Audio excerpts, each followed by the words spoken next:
नमस्कार साथियों, आज आप सभी के लिए एक कहानी लेकर आया हूँ। इस कहानी का शीर्षक है मति की गति।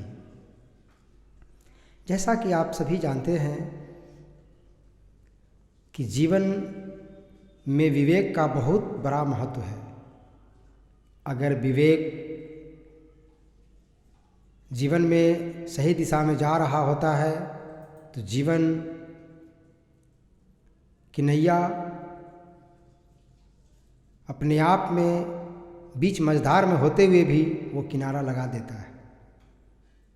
वह माझी जो नैया को पार लगाने का काम करता है, इस शरीर में आत्मा के रूप में वह विराजमान होता है। आत्मा जब शरीर में होता है तो आप यह देखते होंगे कि आत्मा की महत्ता से यह पता चलता होगा कि जब यह मानव शरीर, जब तक शरीर में आत्मा का वास होता है तब तक पानी में यह जो है, जब देखते होंगे कि यह डूब जाता है शरीर। जैसे ही शरीर से आत्मा निकलती है वह शरीर फिर तैरने लगता है। तो यह भी एक अनबुझ पहेली है कि यह शरीर जब आत्मा रूपी जो जिसको हम लोग कहते हैं कि अप्रत्यक्ष है, और इस आत्मा के लिए हम लोग हमेशा प्रयासरत रहते हैं कि आत्मा को शांति दे, शांति दे, शांति दे। तो यह आत्मा और विवेक, हमने बात की है मति की गति। किसी भी व्यक्ति का जब मति सही होता है तो उस व्यक्ति का जीवन की गति भी शानदार होता है। इस तरह से हम कह सकते हैं कि अगर व्यक्ति का मति सही दिशा में जा रहा हो तो वह जीवन, उस व्यक्ति का जीवन भी सही दिशा में सतत रूप से आगे बढ़ता जाता है। यानी जीवन में मति की गति की महत्वपूर्ण भूमिका है। बात आती है यह जीवन कैसे सुगम होगा।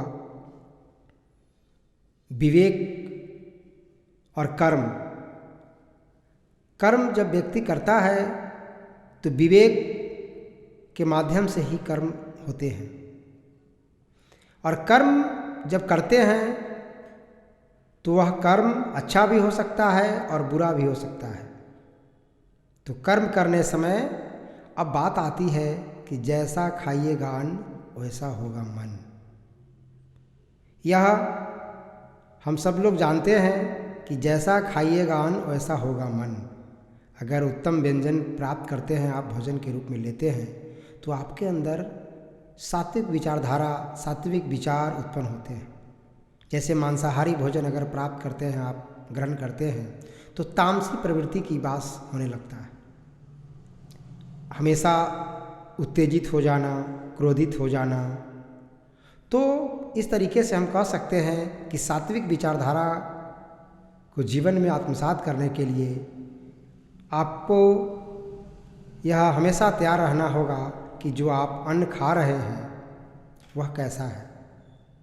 यानी जैसा खाइएगा अन्न वैसा होगा मन। तो कर्म हमेशा सावधानी से करने का चीज़ है। मति को गति देने की ज़रूरत है। हम अगर मति को गति सही दिशा में देते हैं तो यह शरीर भी विवेक यानी ज्ञान और कर्म दोनों सही दिशा में होगा, और कर्म जब बेहतर होंगे तो जीवन सुगम होगा और सद्गति को प्राप्त होगा।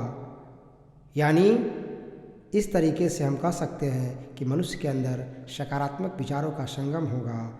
सात्विक विचार आएंगे तो उसके जीवन में खुशहाली आएगी। वो हर किसी को अपना सोचेगा कि यह सारा जहां अपना है, और उस सिद्धांत पर कार्य करेगा कि कोई किसी को किसी से हानि नहीं हो। वो उस प्रकार का सतत कर्म करेगा। यानी इस दुनिया में वह जो कर्म करेगा, एक तो अपने लिए सब करता है, और दूसरे लोग वैसे होते हैं जो अपनों के लिए तो करता ही है, दूसरे के लिए भी करता है। अब दूसरों के लिए कौन क्या करता है? आप महाभारत की बात देखिए, रामायण की बात देखिए। महाभारत में देखे होंगे कि वो कृष्ण की बात आप सब लोग देखे होंगे कि कृष्ण के विचार से पांडवों का उत्थान हुआ, और कौरव के जो वहाँ नकारात्मक विचार था, विवेक और कर्म में जो समन्वय नहीं स्थापित हो सका, जिस कारण से कौरव का नाश हो गया। तो यह देख सकते हैं कि सारथी का भी जीवन में कितना महत्व है। महाभारत यह सिखाता है हम सभी को कि